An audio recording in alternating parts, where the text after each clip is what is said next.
All right, Rob, speaking of this weekend's games, Rob G, interesting story, I guess, article about the two number one seeds. They both playing, really, they both kind of took off the last week of the season as far as their stars. So really playing their first NFL games in like 3 weeks. But that would be, of course, the Niners who host the Green Bay Packers and the 49ers who host the Houston Texans. Rob, tell us what this story was saying. Yeah, The Athletic did their, I guess now, weekly survey of NFL executives and coaches around the league and gauged on what they expected would happen this weekend in these games. Now, last week, you'll recall we did this same thing because they unanimously picked the Browns to beat the Texans and the Cowboys to beat the Packers. We all know how that one turned out. That's how much they know. Exactly. I mean, come on. And this week, not much different because all 9 people polled by The Athletic, execs and coaches in the NFL, picked both the Niners and the Ravens to advance to next week's championship weekend. Yeah, this is, if we want to talk about, Rob, I'm sure we're both picking the Niners and the Ravens. I know I am. And yeah, I am too. If you weren't. Not only, from a betting standpoint, I'm just picking them. I think they'll both win. Yeah. If we wanted to look at which one is more likely to lose or has a better chance of losing, or which one could we see being upset more than the other, it's interesting, Rob, because both teams are facing like kind of a similar situation, right? They're both incredibly heavy favorites. They both had great regular seasons where they were clearly the best team in their conference. And they're facing first-year starting quarterbacks who have stunned everybody. And I'm not talking about last week. Throughout the season, Jordan Love, I think over his last 9 games, Rob, 21 touchdowns, 1 pick. 1 pick. Like, this dude is playing great football. And even though I thought he'd be good, and you know that, Rob, I liked what I saw, as brief as it was last year. I thought they'd be good, and that's why I picked them to make the playoffs. I did not think this was going to happen. I don't think anybody could have picked this. No. I mean, especially with the midseason slump he had, and they were teetering, and they won that game. Was it Thanksgiving? What was that game? Was it that the Lions game? There was a game that kind of turned their season around, and that was a big win because the Lions were Rams, maybe? No, that was a big win because it was the Lions. Well, they beat the Lions 29-22. On Thanksgiving. I don't know. Was that Thanksgiving? Yeah, that was a big game. I don't have the it date was on Thanksgiving. Okay. I just thought that to me, that looked like when the season turned. Well, after that, including that game, they did go 1, 2, 3, 4, 5-2 down the stretch. Yeah. Now, after that, Rob, they did lose to the Giants and the Buccaneers.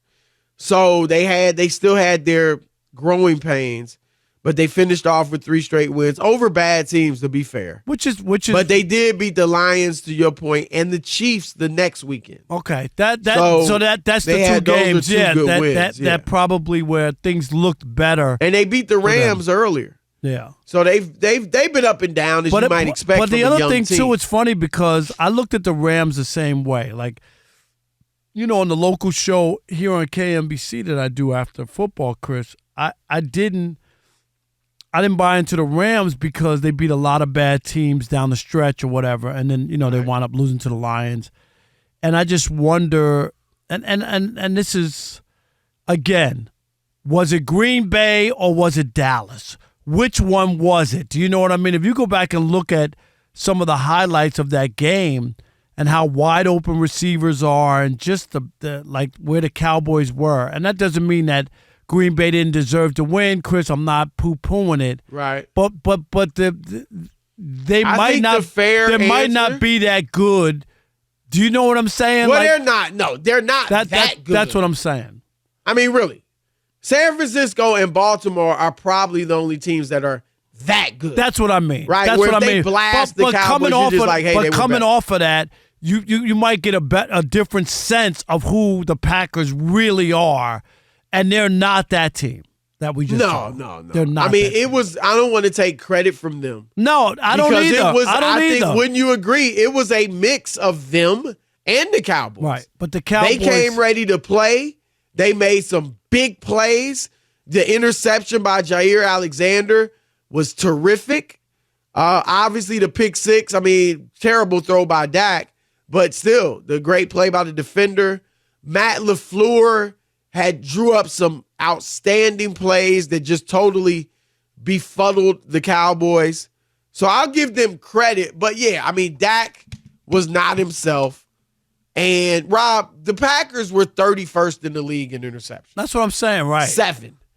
Dak Prescott only threw 9 in 17 regular season games. He goes out and throws 2 in the first half against a team that doesn't get picks. Exactly. That's what I'm saying. Doubt. That's what I'm saying. But I think everybody understands that. I don't think anybody on earth is walking around thinking that the Packers are 25 points better than the Cowboys. Yeah. I mean, it was a mix of both. But my point is that they and Houston are very similar.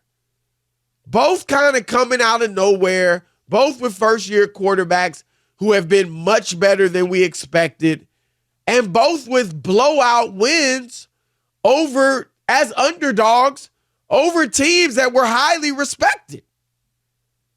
So to pick which one is, again, we both think both are going to win.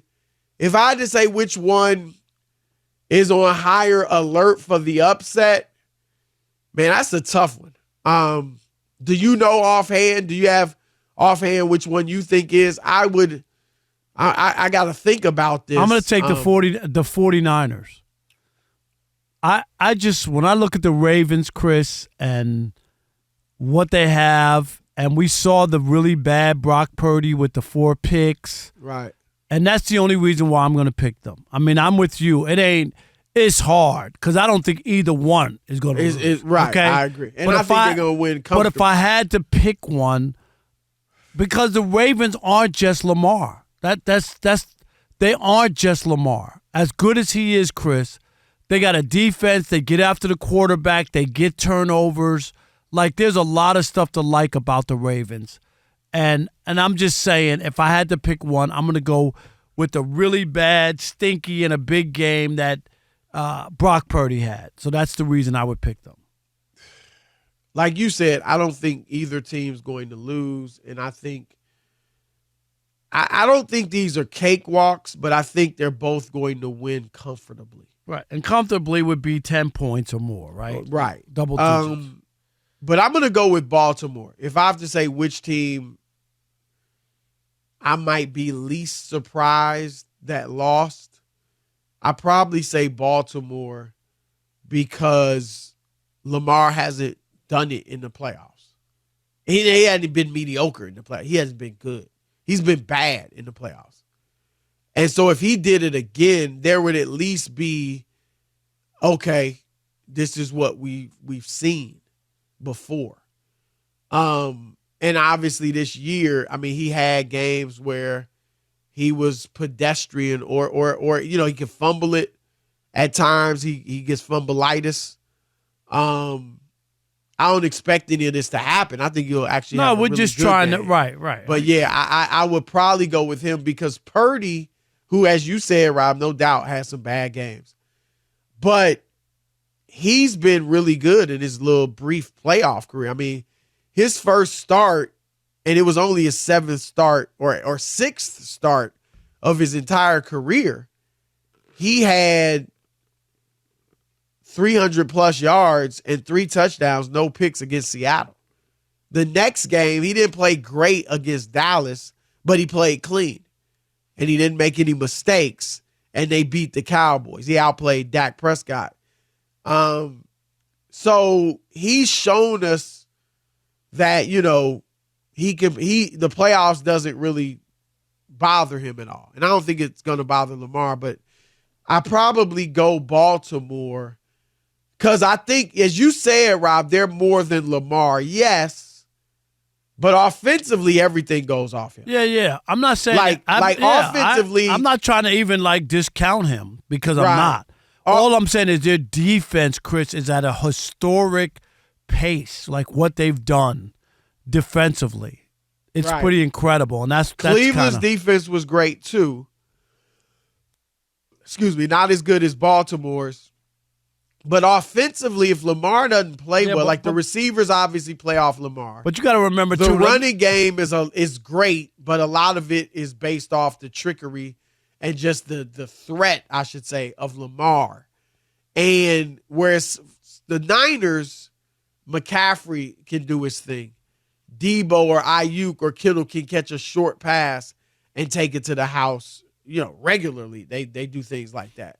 So I just think that offensively, at least, they have more ways to strike. I agree that Baltimore's defense is better, and San Francisco's is great too. And remember, like you look at the Cleveland defense. Remember, there were pick sixes in that game. You know what I mean? That Right. had nothing to do with the defense. So it True. looks right. Yeah, it looks like, oh my God, they were awful or whatever. And I'm not saying that they were great, Chris.